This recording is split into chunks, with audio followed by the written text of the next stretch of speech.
ఓం నమో వెంకటేశాయ. అఖిలాండ కోటి బ్రహ్మాండ నాయకుడైన శ్రీ వెంకటేశ్వర స్వామి వారి దివ్యానుగ్రహ విశేషం చేత తిరుమల తిరుపతి దేవస్థానం వారు అనేక ధార్మిక కార్యక్రమాలు నిర్వహిస్తున్నారు. అందులో భాగంగా ప్రతిరోజు మనం శ్రీమన్ మహాభారత అంతర్గత అరణ్య పర్వలోని విశేషాలను యథాశక్తి తెలుసుకునే ప్రయత్నం చేస్తున్నాం. ఈనాటి ప్రవచన కార్యక్రమాన్ని మంగళ పద్యాన్ని పఠిస్తూ ప్రారంభించుకుందాం. నారాయణం నమస్కృత్య నరం చైవ నరోత్తమం దేవీం సరస్వతీం వ్యాసం తతో జయముదీరయేత్. శ్రీ గురుభ్యో నమః. హరి ఓం.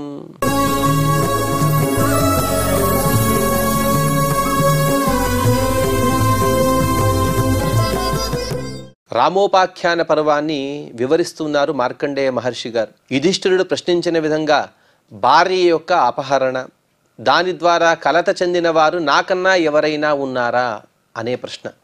దానికి సమాధానమిస్తూ మార్కండేయ మహర్షి గారు, నీకన్నా ఎక్కువ భార్యాపహరణ వలన కలత చెందినవాడు శ్రీరాముడు. కానీ అంతటి ఆపదలోనూ కూడా తన ధైర్యాన్ని, తన ధర్మ తత్పరతను వదలలేదు అని చెబుతూ సీతాపహరణ ఘట్టాన్ని కూడా వివరిస్తున్నారు. సీతాదేవిని అపహరించిన తర్వాత రావణుడు అన్యాయంగా జటాయువును తను వధించాడు. జటాయువు అలా కింద పడి ఉన్న సందర్భంలో రామలక్ష్మణులు ఇద్దరు కూడా ఎదురుగా వస్తే జటాయువు తన గురించి తను పరిచయం ఇచ్చుకున్నాడు. నాయన, నేను నీ తండ్రి గారైనటువంటి దశరథ రాజు యొక్క స్నేహితుడిని అని చెప్పిన తర్వాత తస్య తద్వచనం శ్రుత్వా సంగృహ్య ధనుషీ శుభే కోయం పితరమస్మాకం నామ్నా హేత్యూచతశ్చతే. చాలా ఆనందంగా ఉంది ఒకవైపు రామలక్ష్మణులకి. ఎందుకంటే తమ తండ్రి గారి పేరుని మరొకరు చెబుతున్నారు కదా అని చాలా ఆనందిస్తూ తమ ధనుర్బాణాలను వారి కూడా చక్కదిద్దుకుంటూ అనగా సవరించుకుంటూ మా తండ్రి గారి పేరు చెప్పేవారు ఎవరు అనే ఒక ఆతురతో వారిద్దరు కూడా అక్కడి దగ్గరికి వెళ్ళి చూస్తూ ఉన్నారు. తతో దదర్శుతుస్తౌ చిన్న పక్షద్వయం ఖగం తయోశంశగృధ్రస్తు సీతార్థే రావణాద్వధం. వారిద్దరు కూడా దగ్గరికి వెళ్ళి చూశారు. పెద్ద పక్షీశ్వరుడు కింద పడి ఉన్నాడు. దాని రెండు రెక్కలు కూడా కింద పడి ఉన్నాయి. అవి రెండు కూడా తెగిపడి ఉన్నాయి. చాలా బాధతో విలవిలలాడుతున్నాడు ఆ పక్షీంద్రుడు. తర్వాత తన యొక్క పరిచయాన్ని ఇచ్చిన తర్వాత ఈ విధంగా రావణుడు వచ్చి నీ భార్య అయినటువంటి సీతాదేవిని అపహరించాడు అనే విషయాన్ని ఆ పక్షీంద్రుడు జటాయువు చెప్పాడు. అపృచ్ఛద్రాఘవో గృధ్రం రావణ కాం దిశం గతః తస్య గృధ్రశిరకంపైః ఆచచక్షే మమారచ. రాముడు కూడా వెంటనే అడిగాడు, సీతాదేవిని తీసుకున్న రావణుడు ఎటువైపు వెళ్ళాడు అని అడగగా పాపం పక్షీంద్రుడికి ఆ పక్షి తన పక్ష్మములు అనగా రెండు రెక్కలు ఉంటే చూపి ఉండొచ్చో ఏమో, అవి రెండు రెక్కలు లేవు కాబట్టి తన యొక్క మొహాన్ని దక్షిణ వైపు తిప్పి తను అటువైపే చూపిస్తూ అలా చూపిస్తూనే రాముని సేవలో తరిస్తూ ఆ పక్షీంద్రుడు మరణించాడు.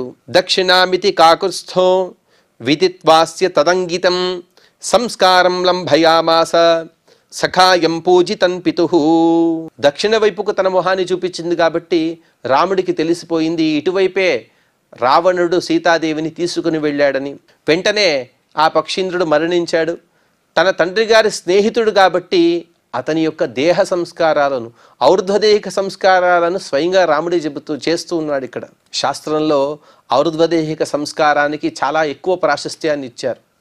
అనాథ ప్రేత సంస్కారేణ కోటి యజ్ఞ ఫలం లభేదని శాస్త్రం చెబుతోంది. ఎవరైనా అనాథలుగా ఉన్నవారు వారి పార్థివ శరీరాల పడి ఉంటే, వారు సజ్జనులై ఉంటే వారి యొక్క సంస్కారాన్ని ఎవరైనా సరే నిర్వహించవచ్చు. మా ఇంట్లో ఏవో శుభకార్యాలు ఉన్నాయి, లేకపోతే మాకు కుదురుతుందో కుదరదో ఎటువంటి ఏ సందేహము అక్కర్లేదు. మనకు చేతనైన సహాయం చేత వారి యొక్క ప్రేత సంస్కారాలు చేస్తే ఎంతో పుణ్యఫలం ఉన్నది. దానికి కూడా శాస్త్రంలో చెబుతారు. అలా శవాన్ని మోసేటప్పుడు మనం వారికి సహాయం చేస్తే, శవాన్ని మోస్తే ఒక్కొక్క అడుగుకి కూడా కొన్ని అశ్వమేధ యాగ ఫలాన్ని చేసినంత ఫలాన్ని మనం పొందవచ్చట. అటువంటి దాన్ని స్వయంగా రాముడు కూడా చేసి చూపించాడు. ఏదో పక్షి ఒకటి, రెండవది ఏదో అలా మరణించాడని అనుకోక తన తండ్రి గారి స్నేహితుడనే ఒక అభిమానం, అలాగే చక్కటి ఒక తనలో ఉండేటువంటి సత్ప్రవర్తనను చూపించాడు. అదొక కారణం కాబట్టి అతని యొక్క ఔర్ధ్వదేహిక సంస్కారాలని స్వయంగా రాముడే చేశాడు అని మహాభారతం ఇక్కడ స్పష్టంగా చెబుతోంది. తతో దృష్ట్వాశ్రమ పదం వ్యపవిద్య భృసీమఠం విధ్వస్త కలశం శూన్యం గోమాయుత శత సంకులం. ఆ పక్షీంద్రునికి చేయవలసిన సంస్కారాలన్నీ చేసిన తర్వాత వీరిద్దరు కూడా వారి ఆశ్రమానికి తిరిగి వచ్చారు. తిరిగి వస్తే ఆ ఆశ్రమం మొత్తం కూడా చిందరవందరగా పడి ఉన్నది. అక్కడ దృశ్యం చాలా భయానకంగా కనపడుతుంది. దర్భచాపలన్నీ కూడా విసిరివేయబడ్డాయి. కుటీరం మొత్తం వెలవెలబోతున్నది. కలశాలన్నీ కూడా విరిగిపడి ఉన్నాయి, చెల్లాచెదురుగా పడి ఉన్నాయి. అలాగే ఆశ్రమం నిండా నక్కలు సంచరిస్తూ ఉన్నాయి. దుఃఖశోక సమావిష్టౌ వైదేహి హరణార్దితౌ జగ్మతుర్దండకారణ్యం దక్షిణేన పరంతపౌ. ఒకవైపు దుఃఖము, ఇంకొక వైపు బాధ, ఇంకొక వైపు విరహం. వీటిచే చాలా బాధింపబడ్డటువంటి రామునితో సహా లక్ష్మణుడు ఎంతో బాధపడ్డారు అక్కడే కాసేపు కూర్చొని. ఇక ఎలాగైనా సరే కార్యాన్ని సాధించుకోవాలి కాబట్టి వీరిద్దరు కూడా దండకారణ్యంలో దక్షిణ వైపు బయలుదేరారు. వనే మహతి తస్మిన్స్తు రామస్సౌమిత్రినా సహ దదర్శ మృగయూథాని ద్రవమానాని సర్వశః.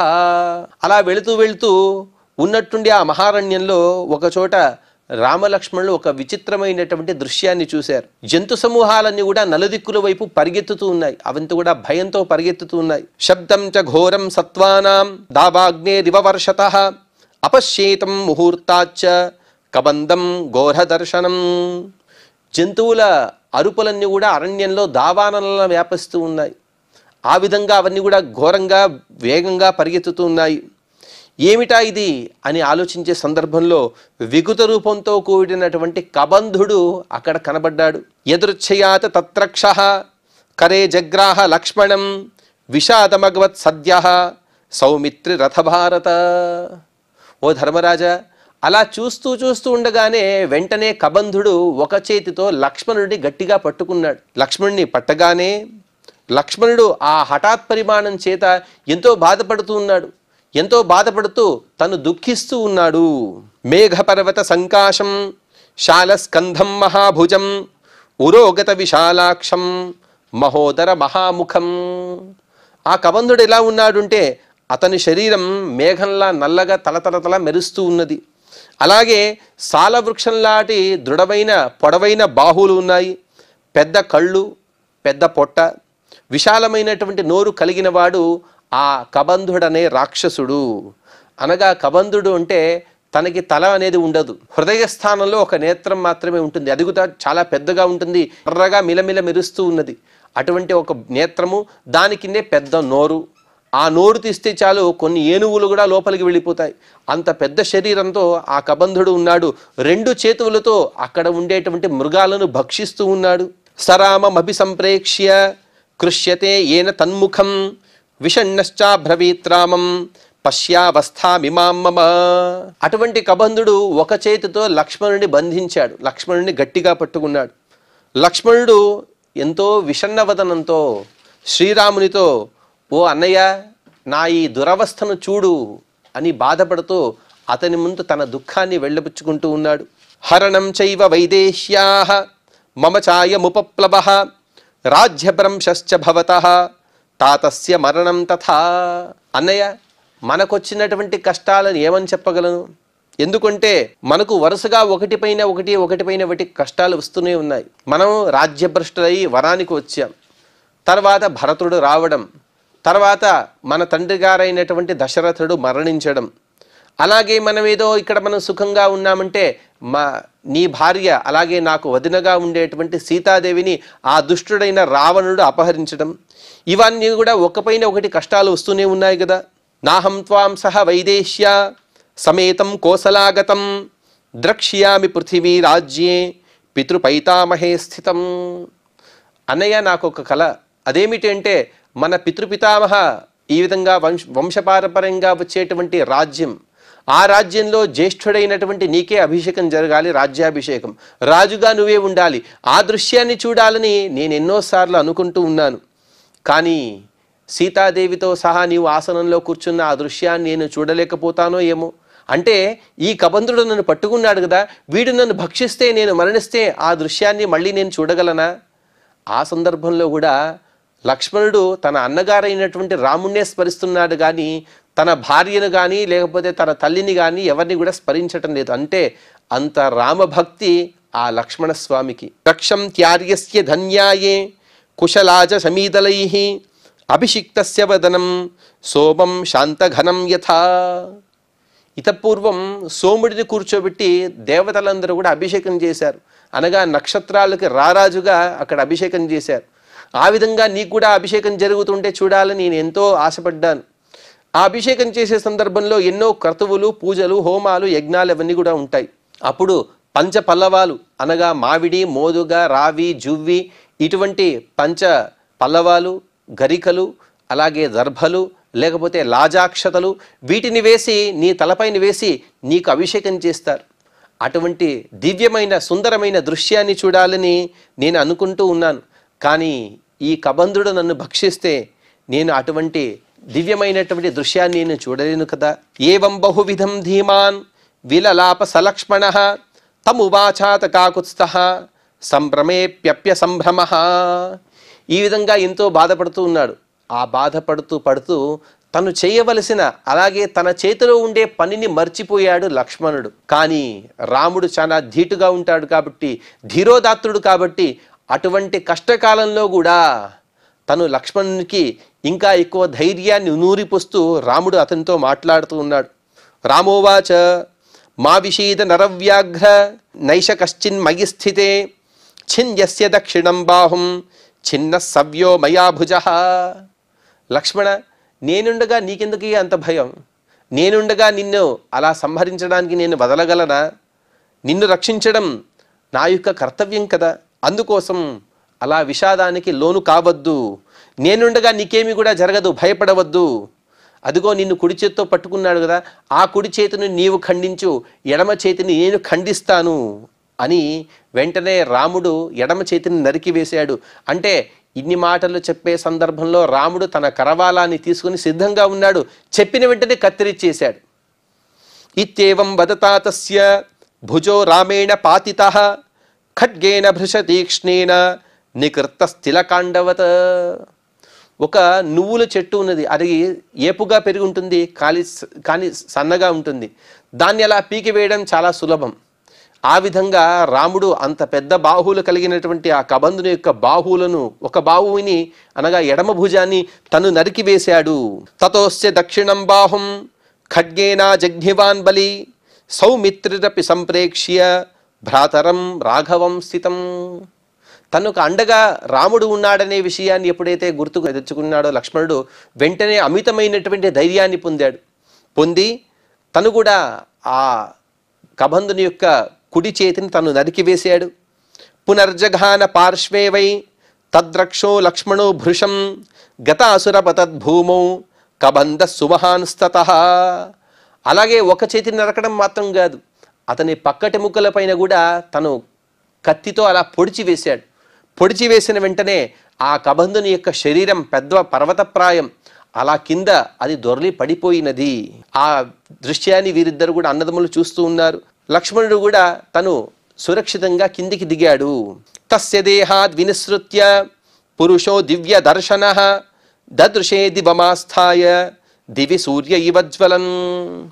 వెంటనే ఆ కబంధుడనే రాక్షసుని శరీరం నుండి ఒక మహాపురుషుడు బయటికి వచ్చాడు. అతను సూర్యునిలా తలతల మెరిసిపోతూ ఉన్నాడు. ఆ ప్రకాశింపజేసే పురుషుని గురించి రాముడు మాట్లాడుతూ ఉన్నాడు. పప్రచ్ఛ రామస్తంభాగ్మి కస్త్వం ప్రబ్రూహి పృచ్ఛతః కామయా కిమిదం చిత్రం ఆశ్చర్యం ప్రతిభాతి మే. సంభాషణ చతురుడైన రాముడు ఆ దివ్య పురుషుడితో మాట్లాడుతూ ఉన్నాడు. నీవెవరు, అలాగే నేనేవైతే ప్రశ్నలను అడుగుతున్నానో వాటికి నీకు ఇష్టముంటే సమాధానం ఇవ్వు. ఇది మాయా లేకపోతే విచిత్రమా? ఆ కబంధుడు ఒక పెద్ద శరీరాన్ని పొంది ఉన్నాడు. కింద కాళ్ళు లేవు, కేవలం మొండెం మాత్రమే ఉంది. ఆ మొండెం పైన ఒక పెద్ద కన్ను, ఇంకొక నోరు, 2 బాహువులు మాత్రమే ఉన్నాయి. అలా వచ్చిన అన్ని ప్రాణులను కూడా తన ఆహారంగా స్వీకరించేటువంటి అటువంటి గొప్ప ఆ రాక్షసుని మేము సంహరిస్తే ఆ శరీరం నుండి ఒక దివ్య పురుషుడు బయటికి రావటం ఏంటి? ఇదేదో మాయలాగా అనిపిస్తుంది, లేక మాకు చాలా విచిత్రంగా అనిపిస్తుంది. నీవెవరివి, నీవెలా వచ్చావు అని ప్రశ్నిస్తున్నాడు. తస్యాచక్షే గంధర్వో విశ్రావసురహం నృప ప్రాప్తో బ్రాహ్మణ శాపేన యోనిం రాక్షస సేవితాం. ఆ దివ్య పురుషుడు ఈ విధంగా చెబుతున్నాడు. ఓ శ్రీరామ, నేను విశ్రావసు అనే పేరు గల గంధర్వుడిని. ఒక బ్రాహ్మణుని శాపం వలన ఇటువంటి రాక్షస జన్మని పొంది ఉన్నాను. ఈ విషయాలన్నీ కూడా విస్తారంగా మనం రామాయణంలో వినవచ్చు. అటువంటి ఆ బ్రాహ్మణ శాపం వలన నాకు రాక్షస జన్మ ప్రాప్తించినది. రావణేన హృతా సీత రాజ్ఞ లంకాధివాసిన సుగ్రీవమభిగచ్చస్వ సతే సాహ్యం కరిష్యతి. ఇక జరగబోవు పని కూడా తను యథాశక్తిగా రాముని సేవించుకుంటున్నాడు ఆ విశ్రావసుడు. తను చెబుతూ ఉన్నాడు, ఈ విధంగా ఇదే ప్రాంతంలో ఉండే, అనగా దక్షిణ దిక్కులో ఉండేటువంటి లంకానగరం, ఆ లంకానగరానికి రాజుగా ఉండే రావణుడు నీ భార్య అయిన సీతను అపహరించాడు. అందుకోసం ఇంకా ముందుకు వెళితే సుగ్రీవుడు ఉంటాడు. ఆ సుగ్రీవుడితో నీవు స్నేహం చేయి, అతను నీకు సహాయం చేస్తాడు. ఏషా పంపా శివజల హంసకారండవాయుత ఋష్యమూకస్య శైలస్య సన్నికర్షే తటాకిని. అదిగో కొంత దూరంలోనే పవిత్రమైనటువంటి మంగళకరమైన జలాన్ని పొందినటువంటి పంపా సరోవరం కనబడుతుంది. ఆ పంపా సరోవరం యొక్క గుర్తులు కూడా చెబుతున్నాడు ఆ విశ్రావసు అనే గంధర్వుడు. హంసలు అలాగే కారండవ పక్షులు అక్కడ విహరిస్తూ ఉంటాయి. అటువంటి ఋష్యమూక పర్వతం యొక్క సమీపంలోనే ఆ వానరులు సుగ్రీవుడు అక్కడ ఉంటాడు. వసతే తత్ర సుగ్రీవః చతుర్భిః సచివైః సహ భ్రాతా వానరరాజస్య వాలినో హేమమాలినః. ఆ ఋష్యముఖ పర్వతం పైనే సుగ్రీవుడు తన 4 మంత్రులతో సహా నివసిస్తూ ఉంటాడు. అతను ఎలా ఉంటాడంటే బంగారు మాలలను తను ధరించి ఉంటాడు.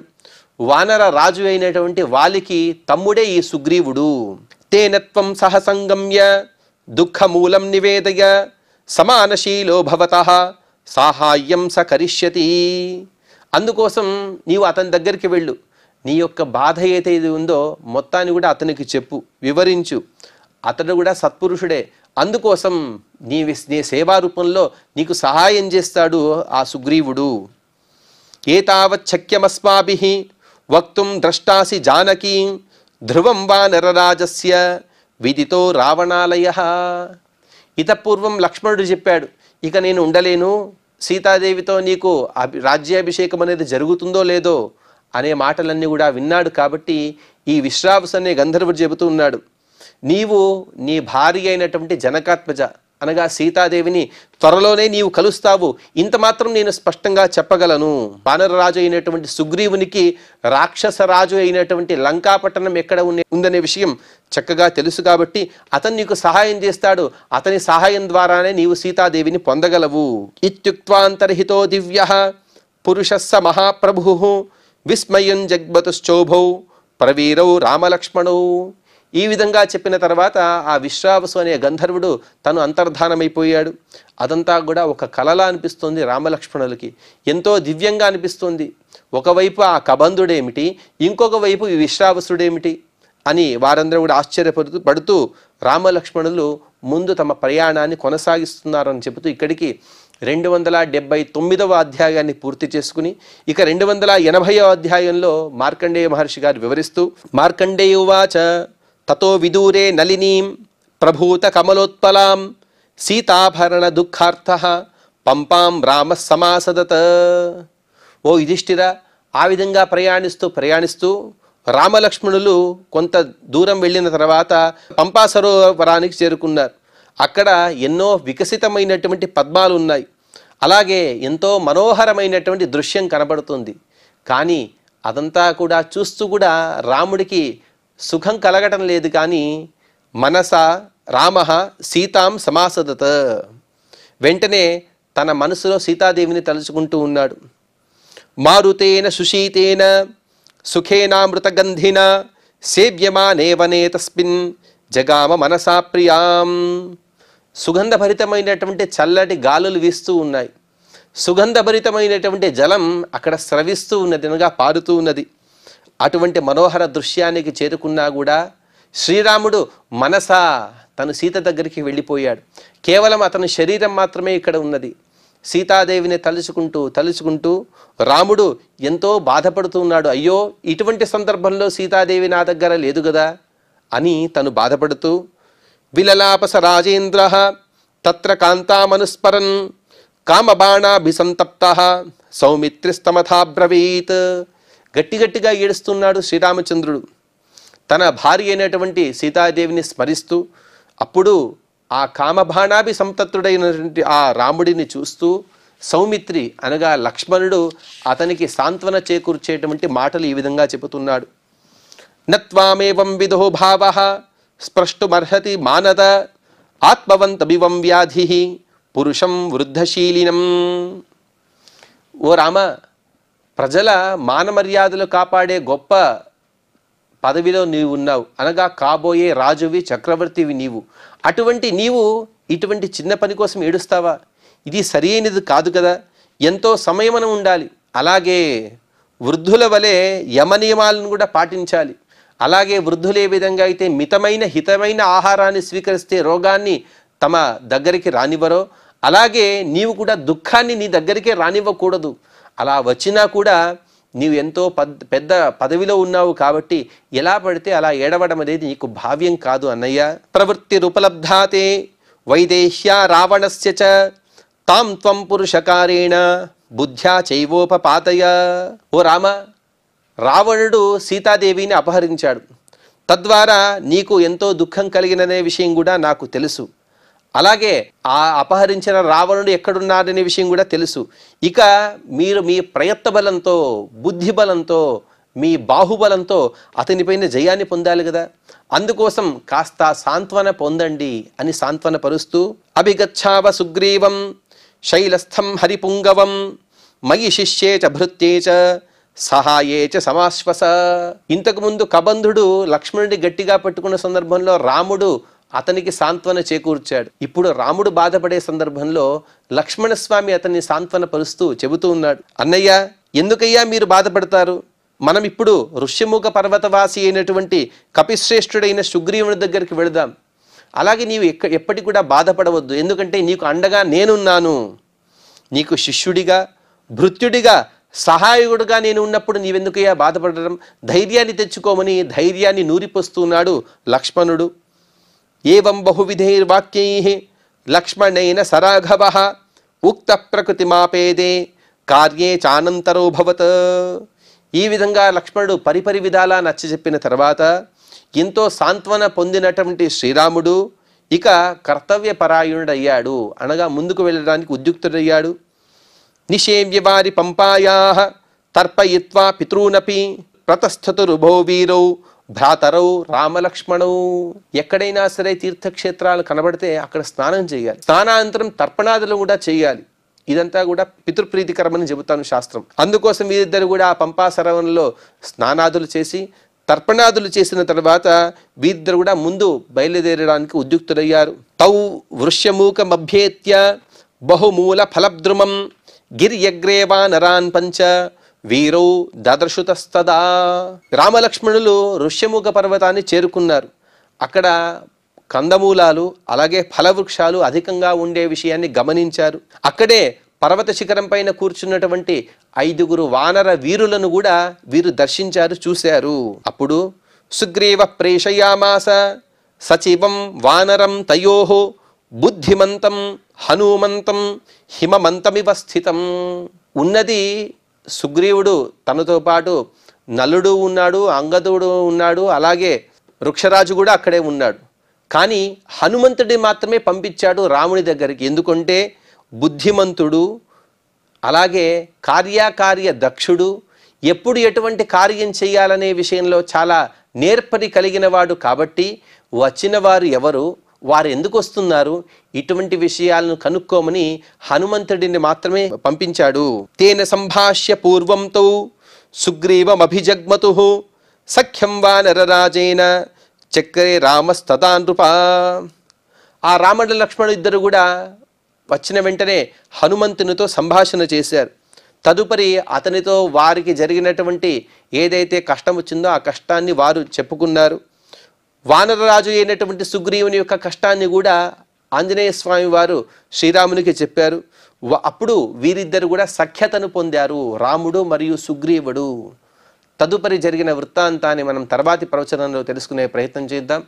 ఈనాటి ప్రవచనాన్ని, మంగళ పద్యాన్ని, అలాగే క్షమాప్రార్థనను పలుకుతూ ఈ కార్యక్రమాన్ని శ్రీ వెంకటేశ్వర స్వామి వారి పాద పద్మములందు సమర్పణ చేద్దాం. యదక్షర పదభ్రష్టం మాత్రాహీనం చ యద్భవేత్ తత్సర్వం క్షమ్యతాం దేవ నారాయణ నమోస్తుతే.